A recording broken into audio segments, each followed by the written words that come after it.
Ada info platform atau aplikasi yang ikut hackathon nggak Bunda dari negara luar?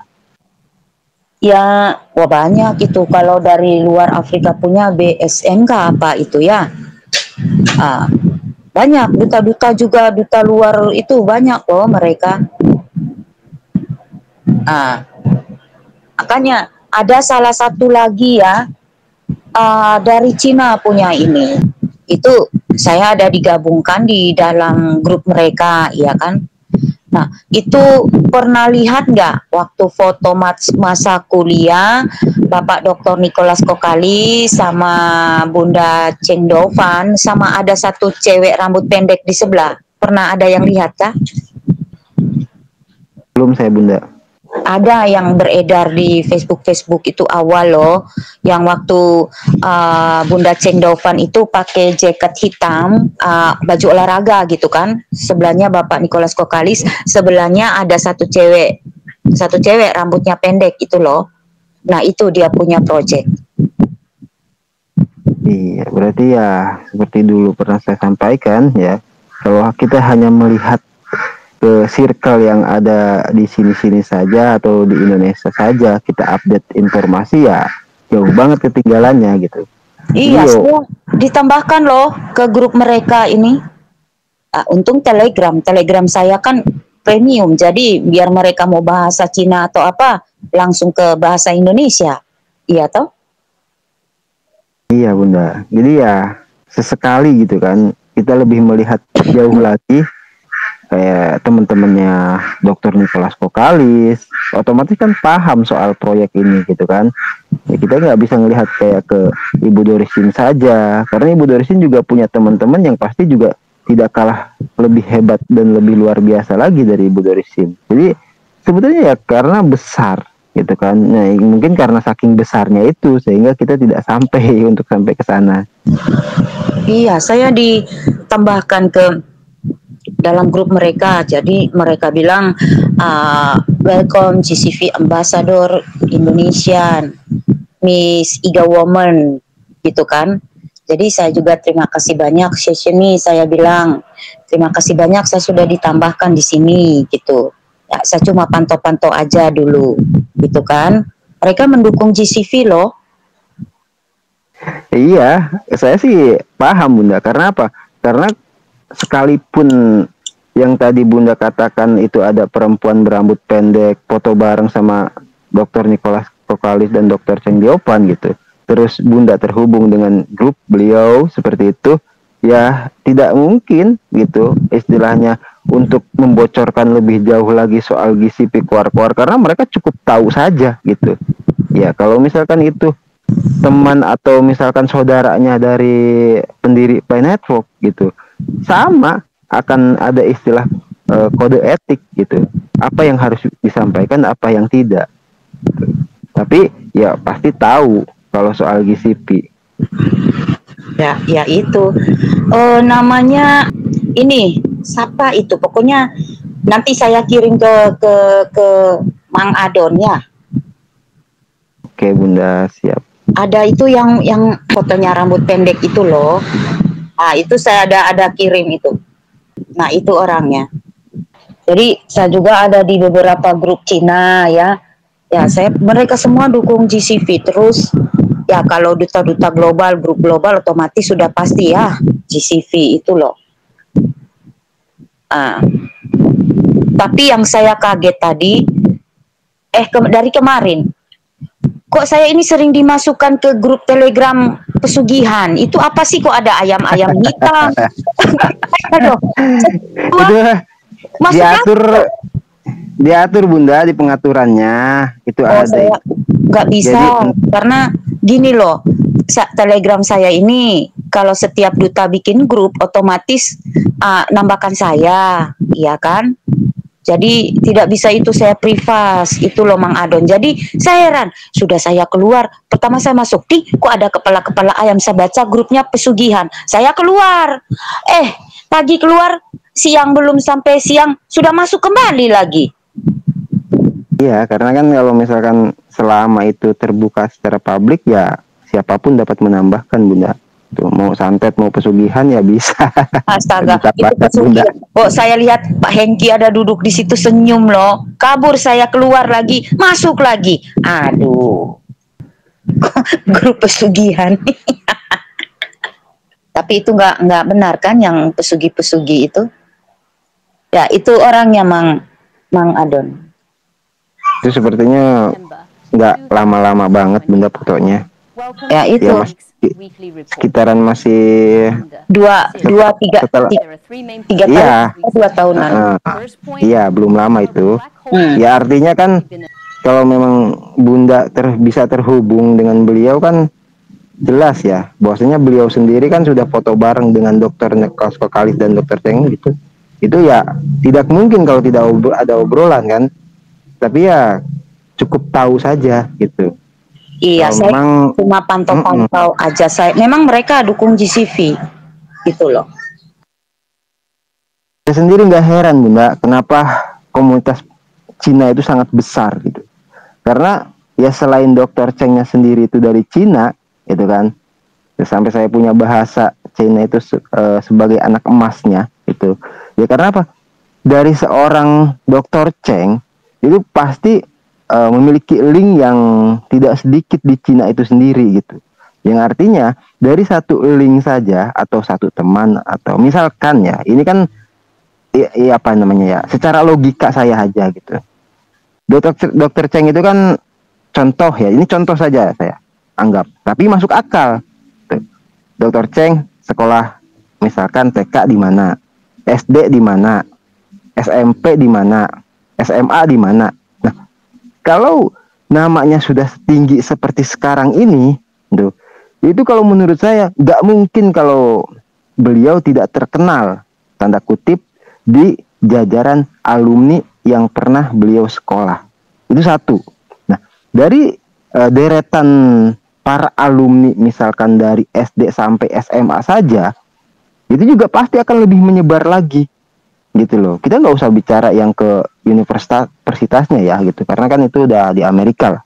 Kita cukup di Cina dulu saja, itu kenapa komunitas Cina menjadi sangat besar gitu sampai saat ini. Tuh. Apalagi kita tahu gitu kan, ya otomatis saudara-saudaranya juga Dokter Cheng juga pasti lebih banyak. Nah, cuma yaitu itu dari orang-orang yang sudah mengetahui siapa beliau gitu kan dan misi dan visinya Pi Network itu nggak akan banyak bicara gitu. Mereka itu cukup tahu saja gitu, cukup menyaksikan gitu. Kalau misalkan ketemu langsung dengan Dokter Cheng pun baik itu teman atau saudara nggak bakalan berani untuk tanda kutip ya gitu mempublikasikan hal-hal yang bahkan mungkin Dokter Cheng sendiri itu meminta untuk tidak dipublikasikan. Jadi kalaupun obrolan saya yakin tetap ada karena beliau manusia biasa dan tetap menjalani kehidupan seperti biasa kan gitu. Jadi kalau misalkan ada obrolan saya rasa tidak menjurus ke soal nilai PAI ya gitu karena nilai PAI sudah jelas di komunitas Cina sangat besar dan itu GCP seperti itu. Tapi ya untuk misalkan proyek-proyek yang misalkan nanti ini gimana arahnya gimana itu udah mereka udah bisa menangkap gitu. Tinggal ya nggak bakal jauh lagi. Artinya cukup melihat ke apa yang tersedia di beranda gitu kan. Karena untuk mungkin kalau dari pionir Indonesia masih banyak yang meragukan soal nilai GCP seperti itu. Ya kalau saya pribadi sih yang namanya mengupdate informasi dari berbagai sumber gitu kan udah sering melihat gitu tidak sedikit toko-toko bahkan minimarket dan supermarket terbuka lebar dengan di situ ada logo Pi gitu kan. Itu di Cina, saya bicara Cina saja gitu kan karena kan mungkin untuk akses ke negara yang lain juga informasinya sedikit seperti itu ya. Itu makanya kenapa Cina itu sangat besar ya seperti itu. Kepercayaan para pionir Cina terhadap Pi Network itu sangat tinggi. Gitu loh. Kenapa? Ya karena tadi itu salah satunya Dokter Cheng sendiri itu dari Cina itu. Jadi kalau secara komunitas GCP gitu kan, atau pioner yang ada di Cina itu udah tidak perlu diragukan lagi. Nah, makanya kenapa kalau misalkan di Indonesia pionernya ada yang nggak percaya dengan GCP, misalkan bahkan tidak sedikit ada yang ingin langsung ke Cina gitu. Ya di sini juga ada ya beberapa pioner yang tinggalnya di Cina seperti itu, kayak misalkan Bunda Alin gitu kan, atau siapa lagi.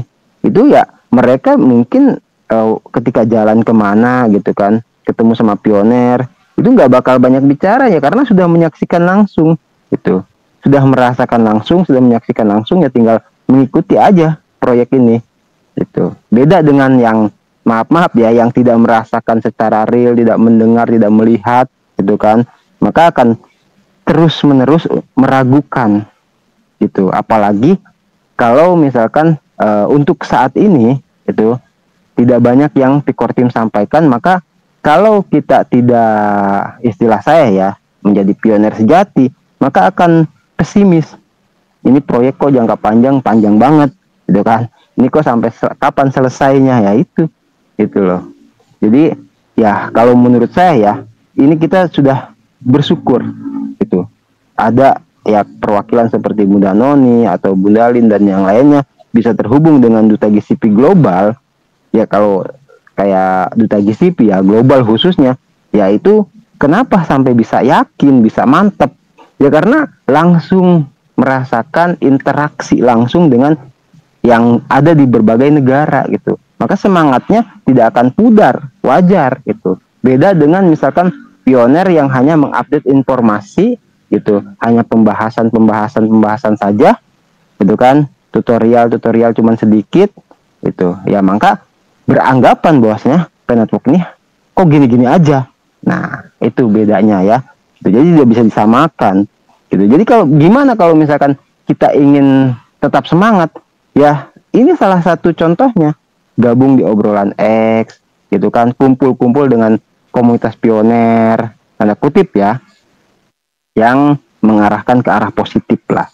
Ini seperti itu. Terus juga tetap mengakses atau mengupdate informasi dari berbagai sumber, maka kita akan tahu, oh ini informasi perlu dipertanyakan, ini informasi yang sudah terverifikasi itu. Itu aja sih yang bisa saya pahami gitu dari hubungan antara baik itu teman Dr. Cheng atau siapapun yang terhubung dengan beliau. Tuh, itu saya hanya baru bicara dari Dr. Cheng saja ya. Kita belum bicara dengan Dr. Nicholas Kokalis dan saudara-saudaranya, teman-temannya, bahkan Vitalik Bitprin itu udah rahasia umum, berada di bawah bimbingannya. Wah, itu udah jauh, udah kesana kan, lebih jauh lagi seperti itu. Iya, benar sekali Mang Adon. Makanya saya cuma gabung-gabung lihat, kok mereka dukung GCV ya, itu loh. Terus ramah gitu orangnya.